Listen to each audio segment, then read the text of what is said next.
Hello everyone, I'm Colin Canet. Today I'm finally getting around to something that's been on my list for a long time, how to fix short boards. So stick around and let's have a look. I can't tell you how many times in my life I've either cut a board too short or I misjudged on the amount of material that I needed, and the last board I needed an extra inch or something, or sometimes there was a knot in a board and I cut off the knot at the very bottom, and it turns out that was the little bit of wood that I needed. So how do you make boards longer? Well, here's a few tips that you can use in an emergency.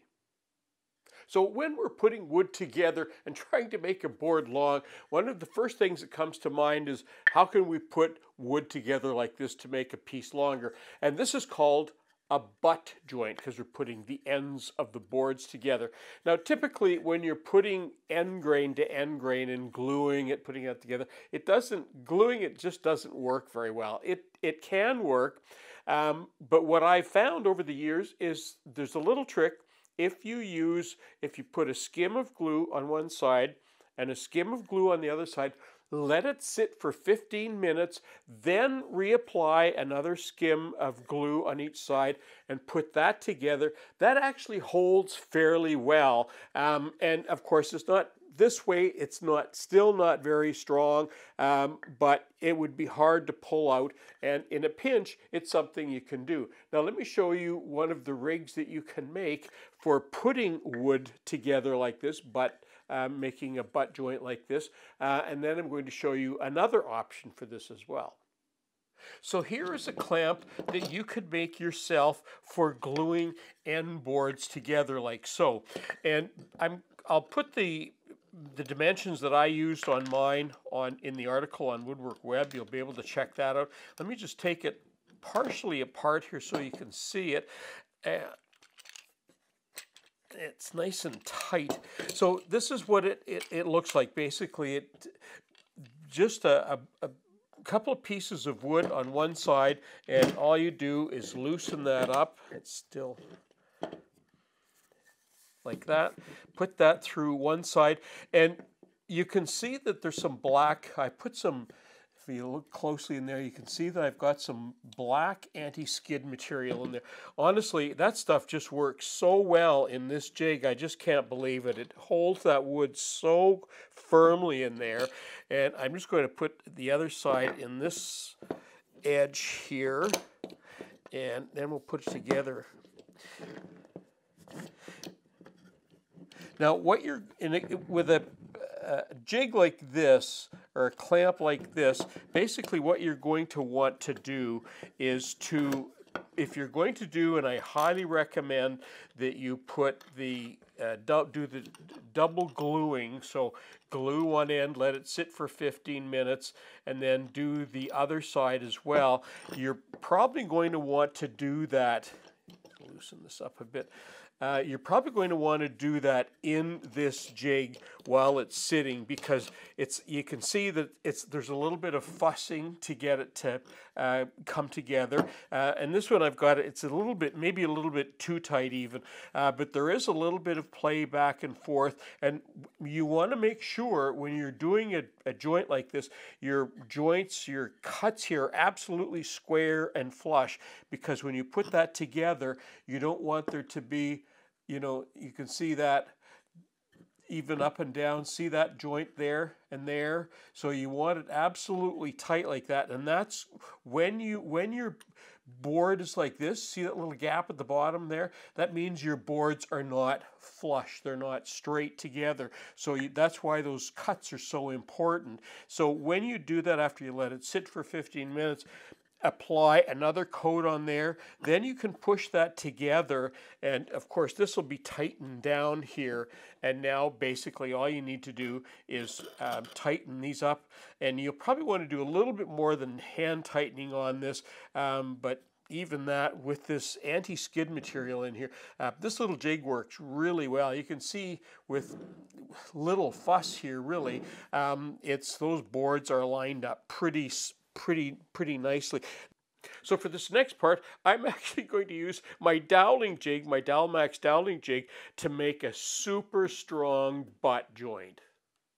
Now I've used my measuring bar on the edge here to, normally I would line this edge up with that edge, but because I'm using the 3/8 dowels, I want to align them in the middle, so I'm just using my measuring bar. This won't get them perfectly in the middle, but it'll get them closer, and that way it'll just give me a stronger bond. So I'm just going to do this side, I'll show you this side, then I'm going to do the other side off camera, and it's basically the same thing.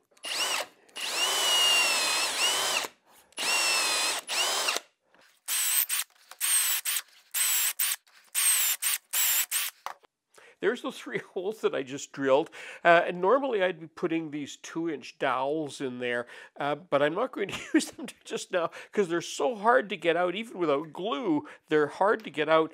Instead, I'm going to use these little short ones here, because what I want to show you right now is just how well this jig allows you to align the wood here. It just is amazing. Now I've got a mark on this wood and the same on that side, so when this goes together, you'll be able to see, you can actually see the grain. See how the grain even lines up? I've cut that board in half so that you'd be able to see that. Now that's a nice tight fit, and look at how on the sides there's a tiny bit of a lip on both sides there, but almost nothing. But I want to take it out and show you. Look at how flat that is. See that? You wouldn't even need to plane that. You could sand that down. That would be, you would get a perfect joint just by sanding that down there. So that's what you can get by using dowels and that doweling jig.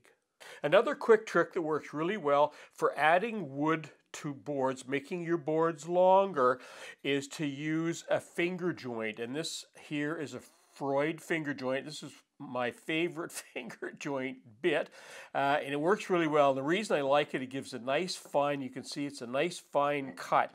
And basically what you do is put this in your router table and you just run your wood through one piece then the other piece. And I've made these different colors so you can see them better, and then when you take them out, you basically one side or the other, you flip them over, and when you do that, look at the joint. They make a beautiful, nice, tight joint, and that's a really strong joint as well, because there's even sort of this way there, it makes a very strong joint. So of course it's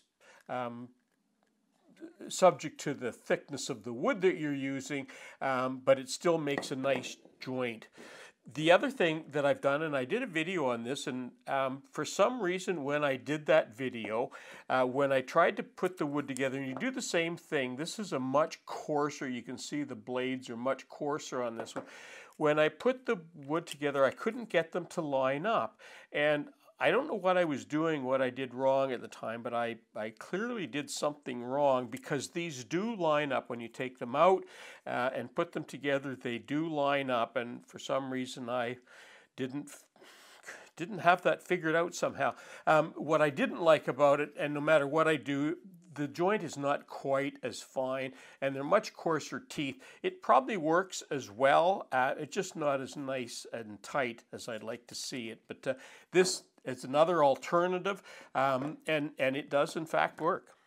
Another thing that you can do with wood is something called a scarf joint. And a scarf joint basically means something at an angled cut. Now I've cut mine at 45 degrees here, but you could cut them at an even steeper angle for gluing. Now, the way that a scarf joint works, there's lots of different kinds. Let me show you quickly here. There's all sorts. These were initially developed for construction of houses and buildings, and it was to join big pieces of wood together, and you can see some of them have little hooks so they sort of hook together when they come together, and just add more area in here for pushing, for example, would prevent it from sliding that way. So lots of different things that you can do with scarf joints. But in woodworking, we typically just use a simple angle joint, and there's a few things that you can do with something like this.